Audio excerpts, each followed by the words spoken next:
All right, ladies and gentlemen, my name is Most Ray, and I'm the host of the Underground Footy Podcast. I want to thank all of you for all the support that you've been giving to our podcast. It's been building slowly, and we're trying to just bring every aspect of youth developmental soccer into this space for you. This is for the players as well as the parents.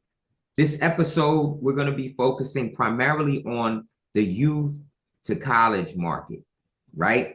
I don't know, market's probably not the word, but basically that movement, because that's where the sweet spot is for a lot of our listeners, okay? Now, so before I even get to that point, again, thank everybody. If anyone wants to help us out with this podcast and contribute, if you're enjoying what you're seeing, I mean, I've done nothing real formal yet, but you can always use the Cash App. It'll be at the bottom of this screen right now, and it's PG Young Boys. Pretty easy, right? So let's get it started. My guest today is Stewart Flaherty. He is a sports psychologist. He runs Aramis Psychology, but let's just break it down. He has 16 years of college experience in all three divisions and 2 years of pro experience, as well as won the NISA title, all right, which is a division in the pyramid for U.S. soccer. And so what we're going to talk about is we'll start from when they're young, the best ways to get them going, all right? So, Stewart, anything else that you want to share with our people? No, I mean, get started.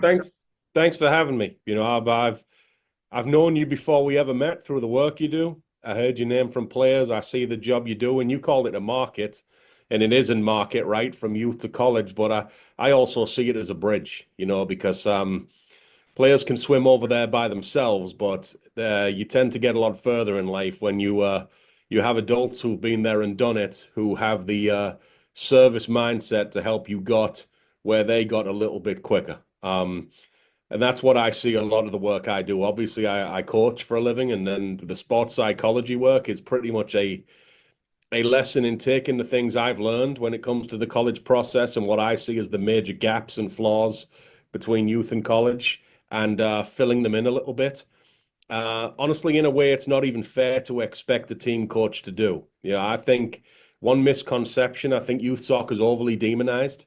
And I think soon as somebody like me or you comes in and gives a surface of individual attention, it's not a fair match, right? If a coach is responsible for coaching 20 players and standards and discipline and rules and all that comes with that, it's unfair to expect that coach to be able to be going with the depth of an individual psychologist. You look at Tom Brady's relationship with, I think it was Dr. Guerrero.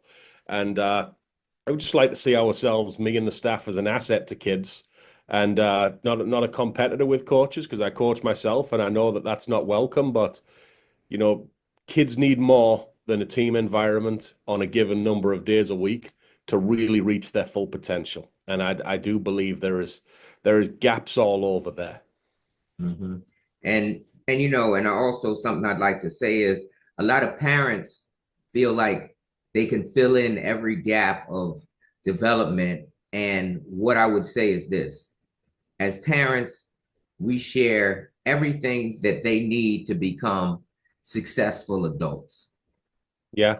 And it can get lost in that you're giving advice on one thing and the other. So if you're telling them to clean up their room, do their homework, brush their teeth, you know, all of those things, and then you want to kind of break down the last game they played, which, you know, it's just, they need different voices. And Yeah, I think parents have to be careful most. And I read a really interesting book that I would recommend to anyone called The Price of Privilege.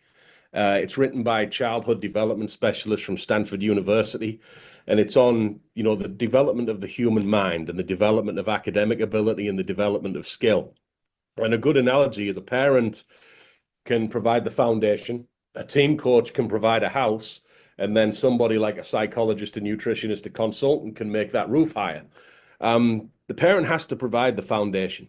You have to, if you we already live in a different world in terms of self-esteem, and this is explained in the book, where you go back 20, 30 years ago, and I don't want to age us, but when we grew up, it was very, very common for a family to have 2 hours a day where they would just sit at the dinner, watch TV, just spend time together. And there's a message that's unspoken that comes with that I will spend time with you because you're you. Now, the world nowadays, lots of dual income households, mom and dad are working. That dynamic is not as common. What is common, and the parent is doing a good thing, is I will be at your soccer games, I'll be at your recitals when you're doing something. So you're already kind of sending a message of you have my full attention when you're performing. Now, if that goes over the edge to I, as your mother or father, an emotional foundation, am happy and satisfied only when you're starting, only when you're winning, only when you're doing well, that does more damage than you'd ever think. And the parent almost always comes into that with a perception that they're backing their child. But I can tell you firsthand, you see it in colleges. If a kid combines the already disappointment of being in a bench role with the identity crisis of being in a bench role for the first time, with feeling like they've let their parents down, it's an ugly, ugly thing, man. And I don't think the parents trying to do that, but I've seen that a lot.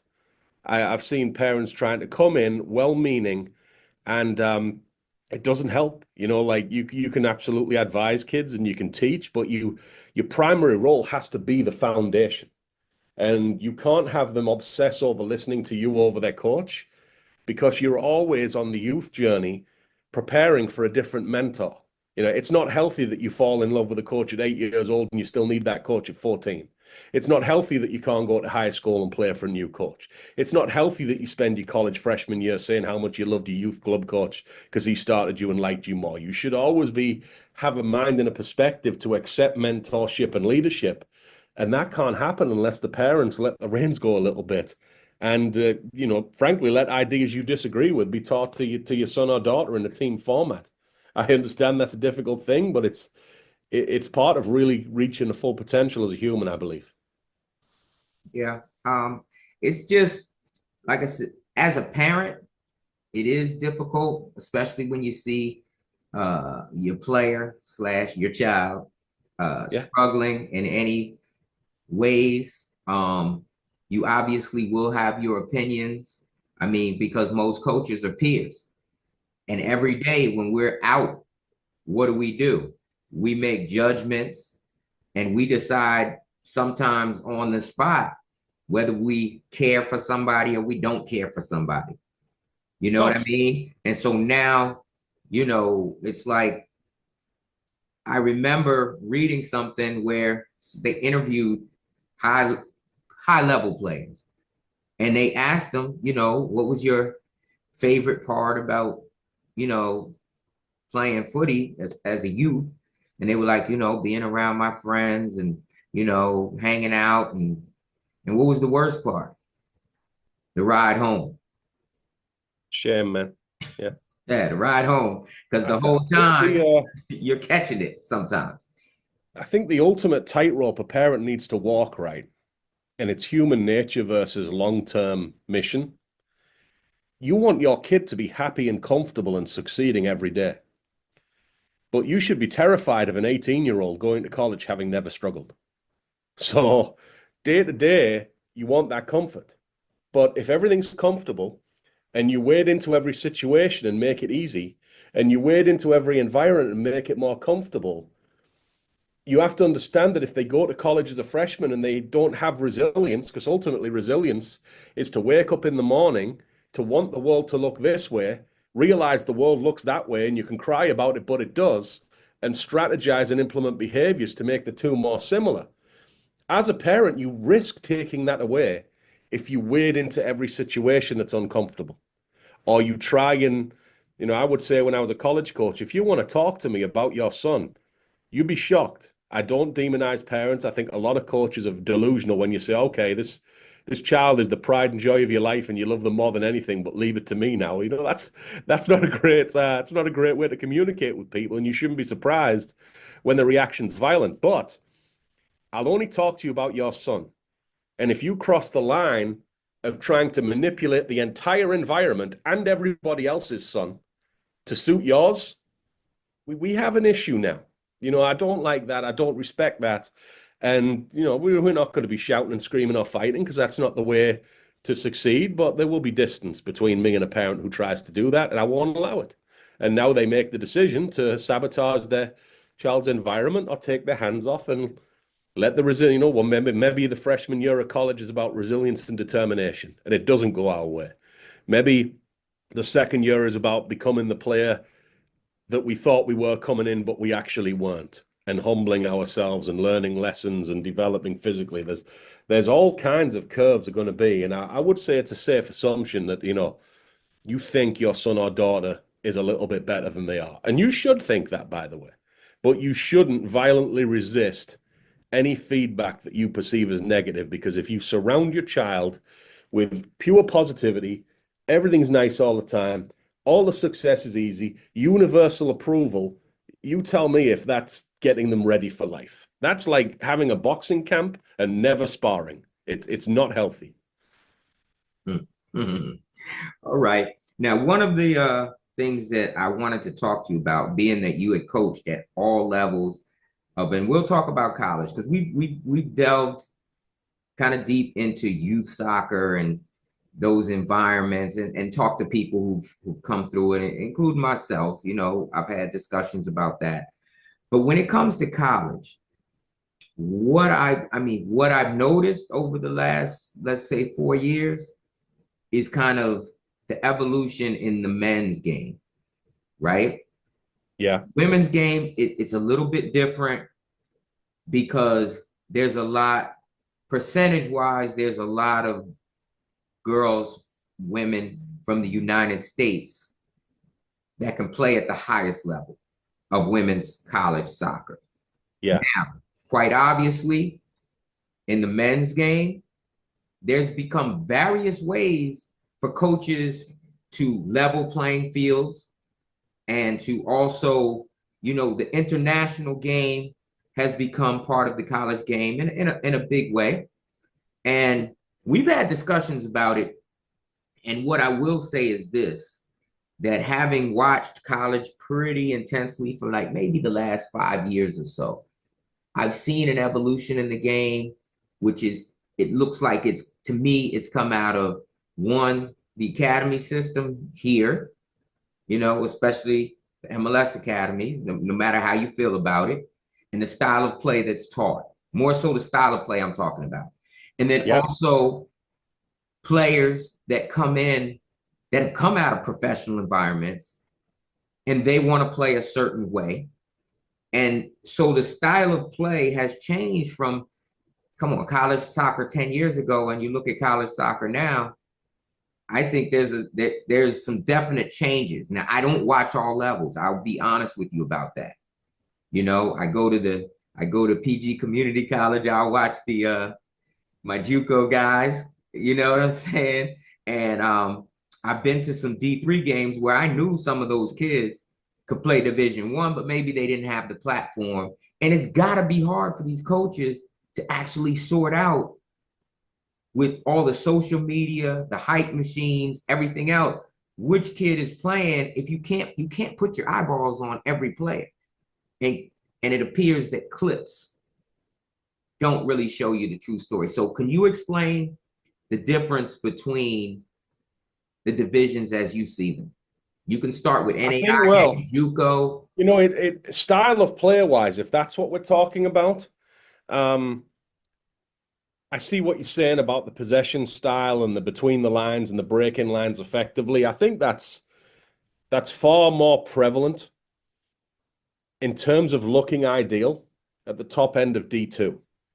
And why I say that is the gap between the top of D2 and the bottom of D2 is big, man. It is. I fully agree with people say that there is overlap with that top 20, 30 D2 programs and what they could do in D1. I absolutely. But the bottom of D2, my personal opinion, there are some low level teams there who will be getting beat by D3 NESCAC teams. So I think when those, D2 powers who have an intent to play well and play a style of play, go up against certain opposition, it just looks disproportionately beautiful. I would argue it's not necessarily real. I think in Mm. D1, it's rarer, to be honest with you. We just saw UMass, what are they in the Elite Eight now?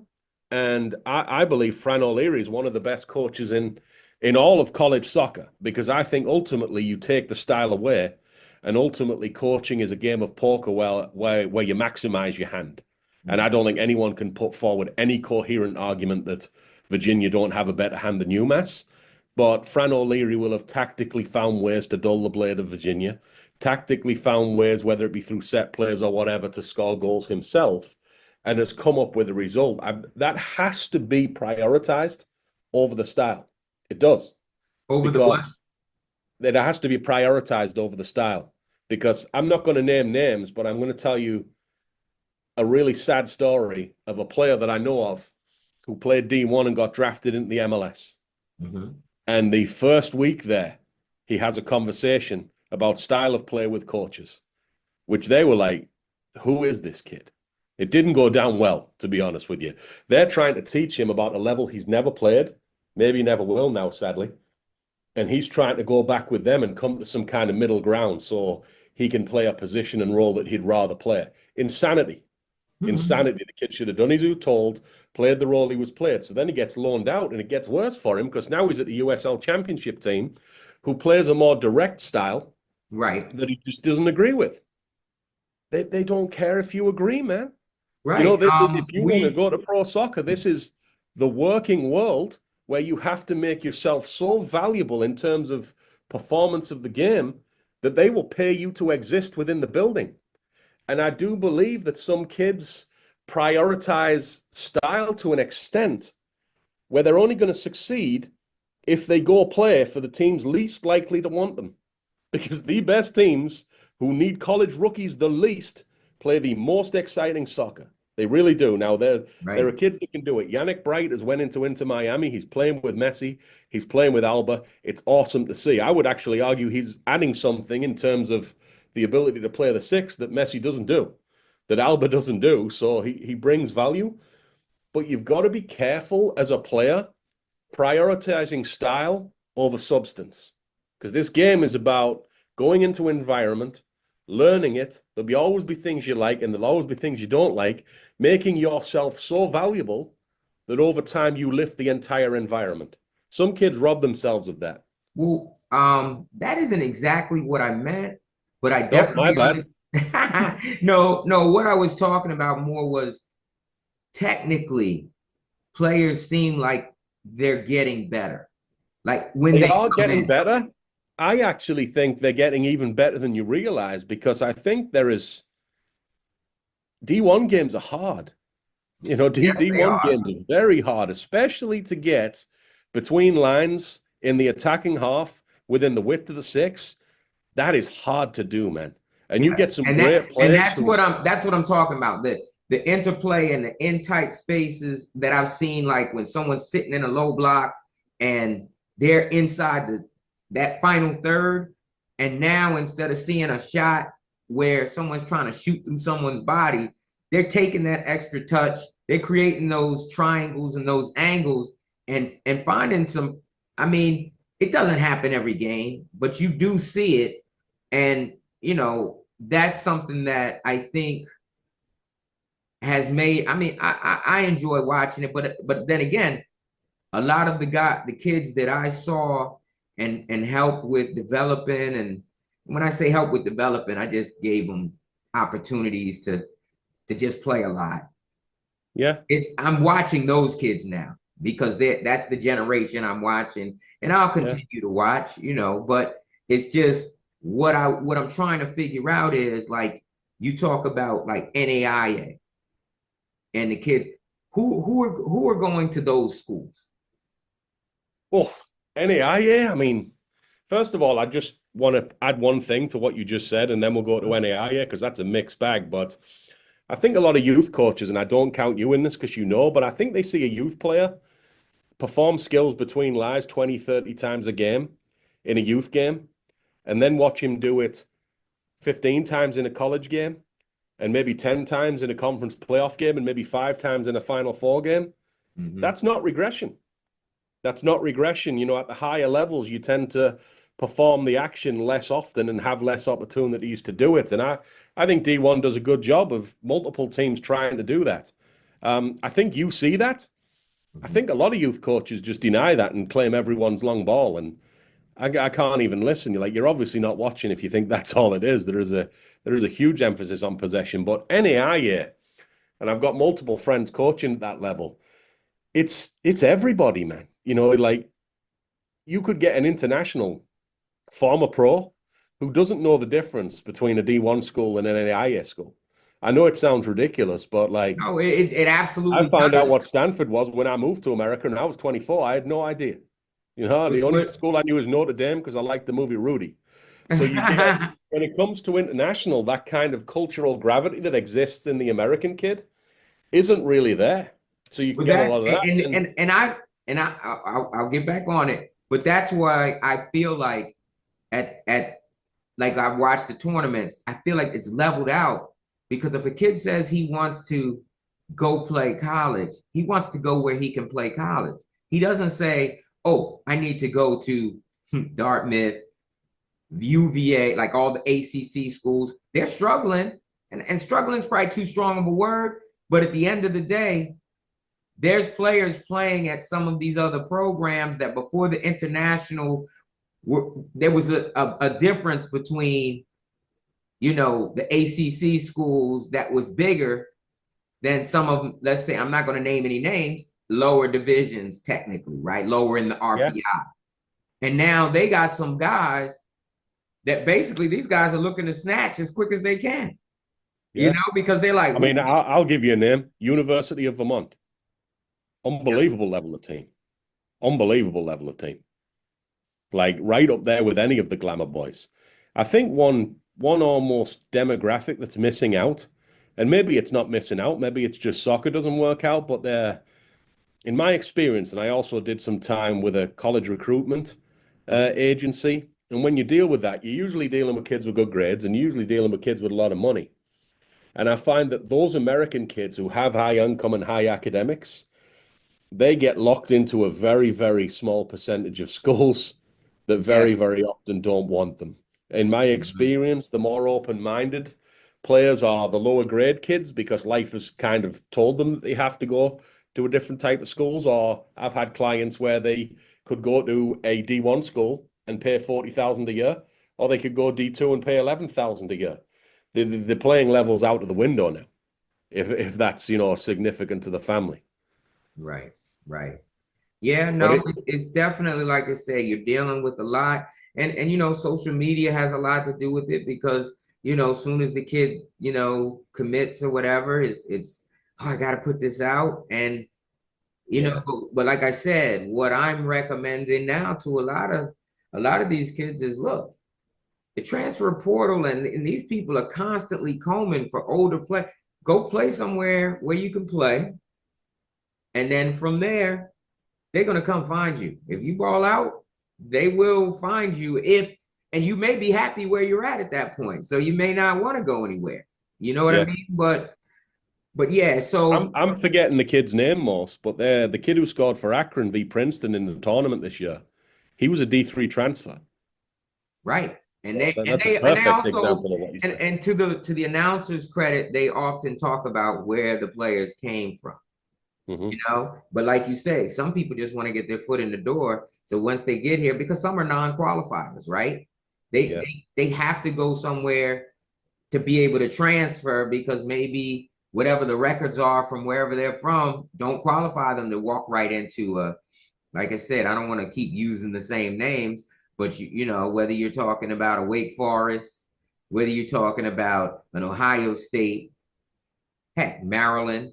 I mean, a lot of you know what, though, most the same names are where all the kids' minds go. There is something to it. Those names keep coming up. Right. Now, here's something parents need to think because, you know, you're outsourcing the technical and tactical training, but you should never outsource your child's emotional foundation. You should always be guiding that. And I think where a parent really needs to be honest is we all love the story of a Ryan Saylor who goes to Washington and he's redshirted. Then he's on the bench for 2 years. Then he's half on the bench. So we got 4 years gone by, and he's played less than 10 games. And then he starts every game and he gets drafted and he plays with Lionel Messi. It's a beautiful story. But you need to be very honest about your child's need for connection. You really do. You know, if your child is thriving only in environments where the coach is really tight with him, or the teacher has a relationship with him, or mom and dad are around, that's not wrong, but it also is very, very obvious with some kids. If you take that kid and you throw him into a situation where you know the coach hasn't recruited him that hard, you know the coach sees a 2-3 year journey on the bench, and you know that he's not going to get the validation of playing, you have to make sure he's ready for that. Because I think a big misunderstanding is parents are expecting the coach to feel bad for the kids on the bench. When, you know, the coach brings you in, you get full attention from all the staff, full access to the weight room facilities, access to a degree, a social life and life opportunities from the school. Nobody does feel bad for you. You just happen to be on the bench.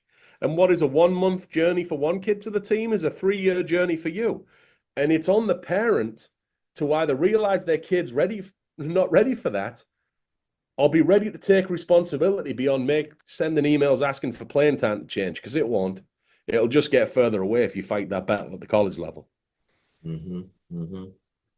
So now you got your D1s, your D2s, your D3s, and as we know, there's players in all of those areas that maybe there's some D1s that need to be D3s. There's probably some D3s that need to be D1s.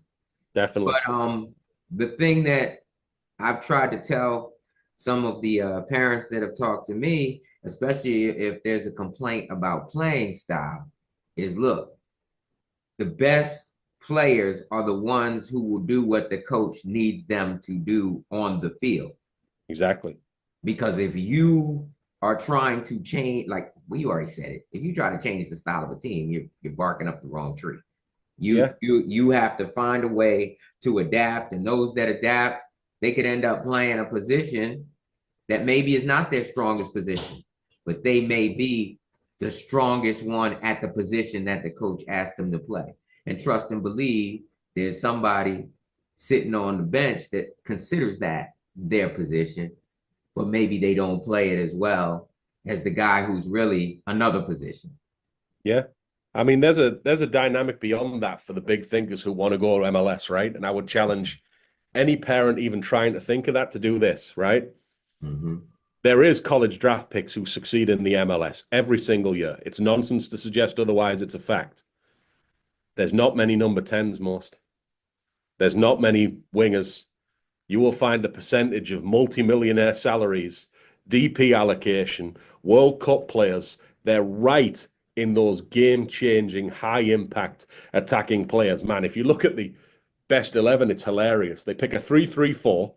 You know, two of the three are attacking mids, and then they got a front four. Like, the whole league is designed around these glamorous superstar playmakers. So, like, if you get moved from number 10 to right back or number 6, understand that your chances of making it at the top level might increase disproportionately if you figure this out. Because Yannick Bright starts for Inter Miami. With Lionel Messi there will be no college player starting at 10. No shot. But you will find players in other positions. Well, Surprised they didn't put a fullback in goal of that best 11, by the way. Hey, well, look, I want to get into now what it is that you do, what it is that you do specifically with players, with your program. I'm gonna put some links on here, so you guys look at the bottom of the screen. You're gonna see how to get in touch with Stewart and come up with maybe something for your player. Because what I've also noticed, and I've talked to some parents of high-level players, is what they say is they have someone to talk to. It doesn't matter how good the player is. You need sometimes somebody who's focused on you and addressing what it is that you need. So if you could share some of that, like how you got into it and what types of players? And I mean, because I also know you work with fighters, which I do, yeah. I mean, you can even explain the difference between I assume fighters, tennis players, golfers, are they different psychologically or So there's similarities and differences. sport guys? Let me describe the product, and then it will lead into that because there's similarities and differences across the sports. What the consultancy is I just think these kids live in a world of conditional truth, where people aren't deliberately lying to them. What their parents are often primarily concerned about their well-being and them feeling good. Their coaches are very, very often handcuffed to needing to retain players in a pay-to-play model, so everything's a bit positive. College coaches are told that they can't turn away applications to the school, so even the no's become lukewarm. And I feel like it's not the kids' fault, but as much as we have some players lacking confidence, we have some players with too much because nobody's told them the truth. So, what I see it as Coach D3, Coach D2, Coach D1, Coach Pro, and won a league at the pro level. So I've got a pretty good eye for helping players. And it's just designed as an exercise in training them mentally. There's 6 sports psychology sessions, same work I'll do with world level boxers, MLS players, UFC fighters. There is, I think, the really valuable part, a 90-minute game review where we'll watch a full game, cut it up, get on a Zoom call with them, tell them, if I'm coaching a D1, 2, or 3, this is what I'm seeing, this is what I'm not seeing, this is where we need to go. And it's not an exercise in breaking a kid down as much as it is showing them the way. The way I see it, if the way a kid is playing the game is not going to be approved, by D1 coaches, you're not doing them a favor by boosting the confidence and making them feel good all the time. At some point, the truth has to come in before they go find out anyway in the form of rejection that spreads out over 6 to 12 months. It's painful.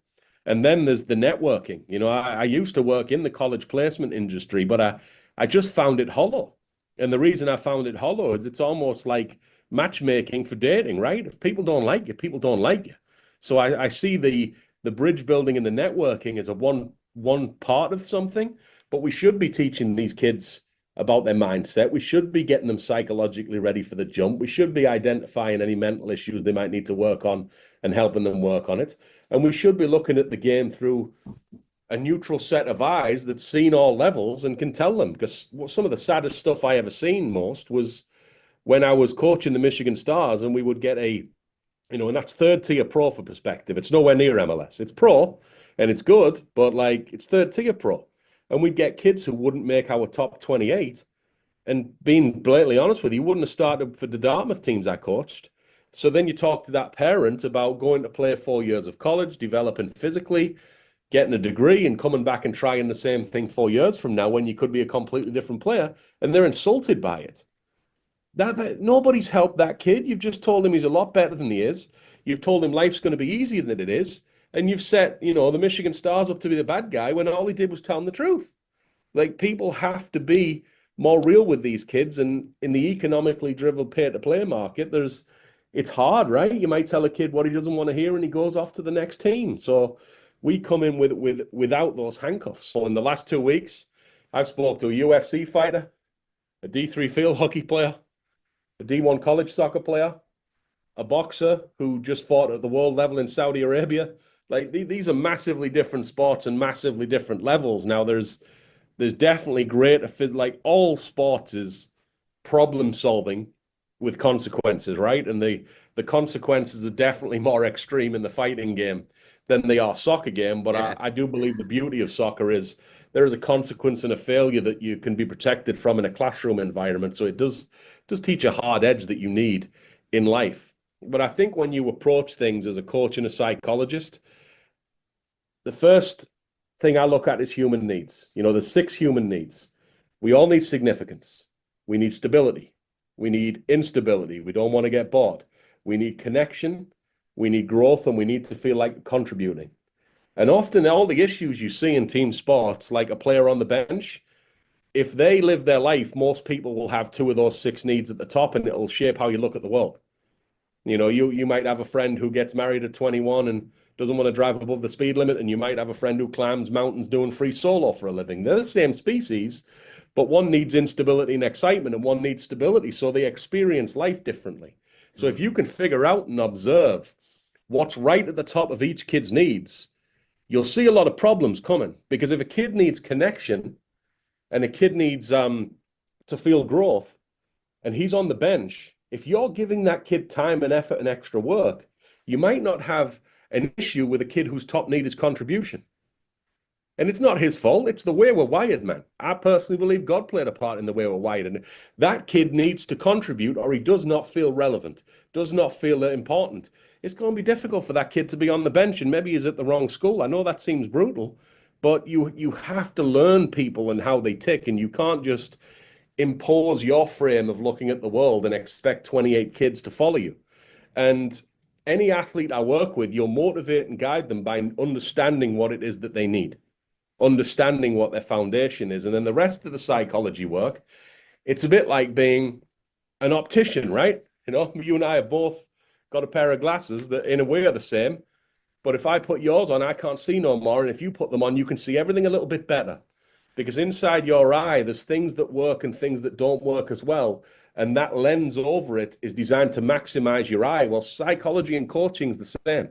It's why you don't coach kids the same. There might be a kid who's having needs met and has certain strengths, and then he has weaknesses and needs not met. It's your job to approach that kid in a way to meet the needs that are missing, and you will get the best version of that kid. I believe it's a tangent, but we're about to see that with Manchester United. They got a new coach in. There was a bit of disconnection in that locker room. You're going to watch 2, 3, 4 of those players. Hopefully Marcus Rashford, I like him. They're going to show you a level they haven't seen. I believe that's a human connection thing. I believe it's a mindset thing. And I believe it's a getting what they need thing, because the last coach, huge disciplinarian. Nothing wrong with that.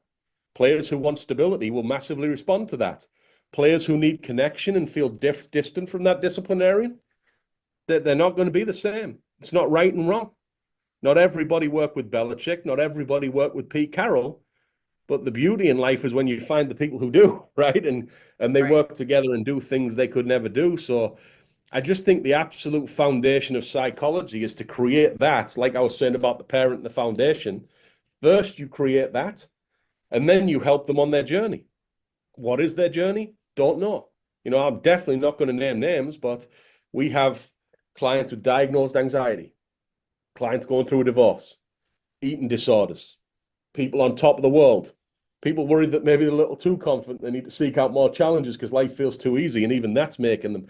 Everyone's at a different space in their journey, and again, it's bridge building. You know, I try and create a picture of where you are, where you want to go, what are the challenges, and how do we get you there? That's a thread that should be through coaching and psychology and parenting and everything. But I do believe we overvalue the vocation of soccer and don't work hard enough on everything I've just talked about. And any coach on earth who puts more time and effort into understanding people's needs and how to connect with them, everything you do will be a bit better. Everything. But often people are lost on the important stuff, like learning new drills or whatever. It's the wrong way around. And I'm not saying soccer's not important. It's my life, and I won a pro league now. I think I get to say I understand competitive level and harsh levels of the game. And I believe we won that league because of connection and because of unity and because of a joint purpose. Well, I'm hoping that this will help some players, help some parents, help some people to try to sort things out. And like I said, I'm glad we got to talk, and they can get in touch with you. It's right at the bottom of the screen. And I just, like I said, I want to thank you for taking time out. I know we got our wires a little crossed initially, but I think you came on. That's my fault. You know what you're doing. I'm a rookie. I think you came on when you're supposed to, and and we got some more great guests such as yourself coming on. So thank you so much. Can I just end on one thing? If anyone is in your area thinking about working with you, like, the reason I'm here is I heard about your name first from multiple players before I heard from you, and I think that is one of the great signs of a mentor. Thank you so much. I appreciate that. You know, let's tell people what area are you based out of? You know what? I'll be honest, right now today, I am between 4 different job interviews. So by the time people listen to this, I will likely be in a new home. Okay, great. But All then my current role is a scouting role with the Indy 11, and we're in right. the off season, and it's largely done remotely. But I'd likely not in Indianapolis by next year. Hey, look, man, if you get to do what you love and get paid to do it, what else can you ask for? Right? Thank you. All right. Thanks a lot.